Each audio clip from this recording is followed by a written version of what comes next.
حضرت کی، احمد رضا خان صاحب کی، اس کا صفحہ 330 ہے۔ 330 صفحے کے اوپر اپنے پیر صاحب کا ذکر کر کے کیا کہتے ہیں ذرا سنیے۔ کہتے ہیں کہ ہمارا جو پیر، جس کا سلسلہ ہم نے پکڑا ہے، جس کے ہم مرید بنے ہیں، یہ کیسا ہے؟ ارے یہ وہ ہے عبد القادر محبوب سبحانی کہ نابینا کو بینا اور چور کو ابدال بنا دیتے ہیں۔ چور پہ نظر پڑے چور پیر بن جاتا ہے، اندھے پہ نظر پڑے اندھا آنکھوں والا بن جاتا ہے۔ کہا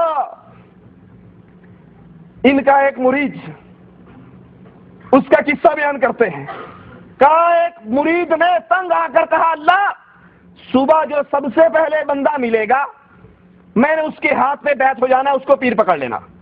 صبح ہوئی، سحری کے ٹائم باہر نکلا، ایک چور جا رہا تھا چوری کر کے، اس کو پکڑ لیا۔ کہا بس جی میں نے تو آپ ہی کو پیر پکڑنا ہے۔ اس نے کہا بابا میں کوئی حضرت نہیں ہوں، مولوی نہیں ہوں، میں تو کسی اور لائن کا آدمی ہوں۔ کہا جی نہیں میں نے تو بس آپ کو ہی پیر پکڑنا ہے۔ اس نے کہا بابا یہ چوری کا سامان میرے جھولے میں ہے، مجھے کیسے پیر پکڑتے ہو؟ کہا میں نے تو اللہ سے کہا تھا جو صبح ملے گا اسی کو پیر پکڑوں گا۔ حضرت لکھتے ہیں جب اس نے یہ کہا تو فوراً ہمارے اعلیٰ حضرت سیدنا خضر حاضر ہوئے اور اس چور کو ایک نظر ڈال کر ولی اللہ بنا دیا۔ ایک نظر ڈالی، چور ولی اللہ ہو گیا۔ یہ دوسری دلیل ہمارے ہاتھ میں ارواح ثلاثہ حکیم الامت صاحب کی کتاب، اس کا صفحہ نمبر 133 ہے۔ 133 پر اپنے استاد میاں جی محمدی کا بیان کہتے ہیں کہ وہ گزر رہے تھے، جہاں سے گزر رہے تھے راستے میں ایک بدکارہ زانیہ رنڈی کا کوٹھا آتا تھا۔ رنڈی بڑی خوبصورت اور پڑھی لکھی تھی، فل تیار ہو کر گاہکوں کے انتظار میں دروازے پر کھڑی تھی۔ یہ پیر صاحب وہاں سے گزرے اور صرف ایک مرتبہ اس پہ نظر ڈالی، اس نظر کا ایسا کمال ہوا کہ رنڈی روتی اور چیختی بھی آئی اور پیر صاحب کے پاؤں میں گر کے رو رو کر معافی مانگنے لگ گئی اور کہا بس اب میں آپ کے ہاتھ پر توبہ کرتی ہوں۔ یہ بزرگوں کا کمال ہے، یہ ان کی نظروں میں کمال ہے، جو چاہتے ہیں ایک نظر ڈالتے ہیں کام ہو جاتا ہے۔ آئیے ذرا اللہ کے قرآن سے بھی پوچھتے ہیں، ہمارے ہاں یہ جو عقیدے، یہ بزرگوں کی محبت کے اندر اتنا غلو کیا جاتا ہے کہ اللہ کے اختیار ان کو دے دیے جاتے ہیں۔ اللہ کا رسول محمد صلی اللہ علیہ وسلم، ان کی سیرت ہمیں کیا تعلیم دیتی ہے؟ رسول اللہ صلی اللہ علیہ وسلم کے چچا ابو طالب آپ سے بڑی محبت کرنے والے، 8 سال کی عمر میں اللہ کے نبی کو اپنی کفالت میں لیا۔ 8 سال کی عمر میں تھے رسول اللہ صلی اللہ علیہ وسلم، اور نبوت ملنے کے بعد 8 سال تک رسول اللہ صلی اللہ علیہ وسلم کے ساتھ رہے۔ کتنی محبت کرتے تھے۔ کفار مکہ نے رسول اللہ صلی اللہ علیہ وسلم کو شیب ابی طالب کے اندر بند کیا، ابو طالب اپنے بیٹوں کے ساتھ خود اس میں جا کر قید ہو گیا۔ آقا فرماتے ہیں رات ہوتی، کوئی مجھے ہلا رہا ہوتا، اٹھا رہا ہوتا، آنکھیں کھولتا تو دیکھتا چچا میرے سرہانے پہ کھڑا ہے، کہتا ہے میرے بھتیجے اٹھ جا، اپنے بستر کو چھوڑ دے۔ چچا بات کیا ہے؟ کہا تیرے بستر پہ میں سو جاؤں گا یا میرا بیٹا سو جائے گا، اگر کافر رات کو حملہ کرے بھتیجے تو بچ جائے گا، تیرے بدلے میں میرا بیٹا قتل ہو جائے گا۔ بیٹا قربان کروا سکتا ہوں، محمد رسول اللہ کو تکلیف دینا برداشت نہیں کر سکتا۔ اتنی محبت کرنے والا چچا ابو طالب کی محبت۔ کفار آئے تھے قافلہ لے کر اور کہا تھا ابو طالب یا تو اپنے بھتیجے کو لا الہ الا اللہ کی دعوت دینے سے روک لے یا پھر راستے سے ہٹ جا، ہم جانے اور یہ جانے۔ چچا نے کہا تھا بھتیجے بوڑھا ہو گیا ہوں، میری قوم مجھے یہ کہتی ہے۔ آقا نے کہا تھا چچا اگر مکے والے محمد کے ایک ہاتھ پر آسمان کا سورج رکھ دے، دوسرے ہاتھ پہ چاند رکھ دے، یہ انہونا کام کر گزرے، محمد رب کا نام لینے سے باز نہیں آئیں گے۔ صلی اللہ علیہ وسلم۔ آقا کی آنکھوں سے آنسو گرے، ابو طالب کا دل پیس کر رہ گیا، کہنے لگے محمد صلی اللہ علیہ وسلم جو جی میں آتا ہے کر گزر، جو آپ تیری طرف اٹھے گی اس کو پھوڑ دوں گا، جو ہاتھ اٹھے گا کاٹ دوں گا۔ میرے نبی کی محبت ابو طالب کے دل میں کوئی چھوڑی تھی؟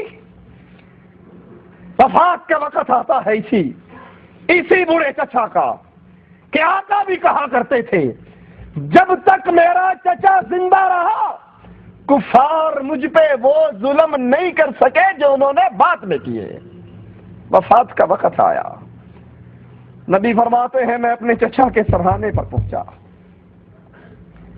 اس کے قریب ہوا، اپنے کانوں کو چچا کے لبوں پہ لگایا، کہا چچا قل لا الہ الا اللہ فی اذنی احاج لک بہ عند ربی یوم القیامہ۔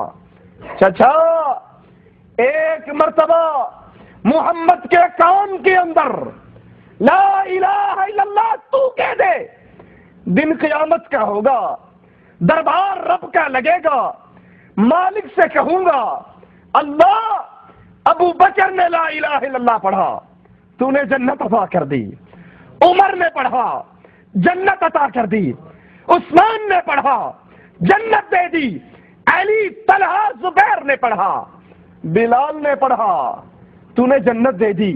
یہی لا الہ الا اللہ مرتے ہوئے میرے چچا نے میرے کان میں پڑھا تھا، ایک مرتبہ کہہ دے۔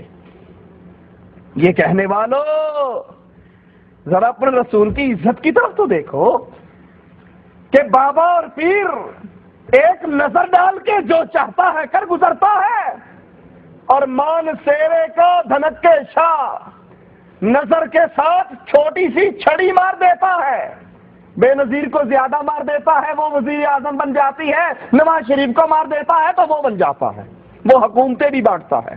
لا حول ولا قوت الا باللہ۔ ادھر نبی ہے، ساری دنیا کے ولی، ولیوں کی محبت میرا ایمان ہے، ولیوں کی جوتی میرے سر کا تاج ہے، ولیوں کا احترام پیار محبت ہمارے دل میں ہے، لیکن یاد رکھو رب محمد کی قسم کائنات ساری ولیوں سے بھر جائے میرے محمد کے قدموں سے اڑنے والی مٹی کے برابر نہیں ہو سکتے صلی اللہ علیہ وسلم۔ ولایت ملتی کس کو ہے؟ جو محمد کا گرویدہ ہو جاتا ہے صلی اللہ علیہ وسلم۔ ولایت ملتی کس کو ہے؟ میرے آقا نے کہا تھا من رآنی او رآ من رآنی، جو ایمان کے اندر مجھے دیکھ لے، حالت ایمان میں مجھے دیکھ لے یا اس کو دیکھ لے جس نے مجھے دیکھا ہے، دونوں پر جنت واجب ہو جاتی ہے۔ ساری دنیا کی ولایت ایک پلڑے میں، محمد رسول اللہ کی عزت ایک پلڑے میں۔ میرے آقا نے کہا تھا آسمان سے فرشتے اترے تھے، ترازو لگا تھا، آقا کو ایک پلڑے میں بٹھایا تھا، مقابلہ 2 سے 10 سے 100 سے 1000 سے کیا تھا، میرے نبی کا پلڑا بھاری رہا تھا۔ فرشتے ساتھی نے کہا تھا کس کو تولتا ہے؟ امام کائنات کو، امام اعظم کو، قائد اعظم کو، اور مقابلہ 100 سے کرتا ہے۔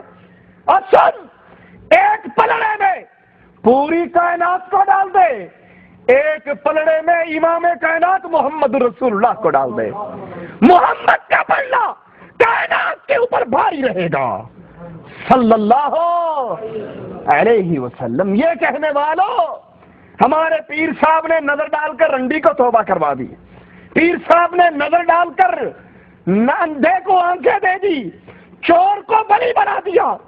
ادھر محمد رسول اللہ ہے صلی اللہ علیہ وسلم ہے، پیارا چچا ہے، محبت کرنے والا چچا ہے، نبی کہتے ہیں، نظریں بھی ڈال رہے، زبان سے منتیں بھی کر رہے، رب سے التجا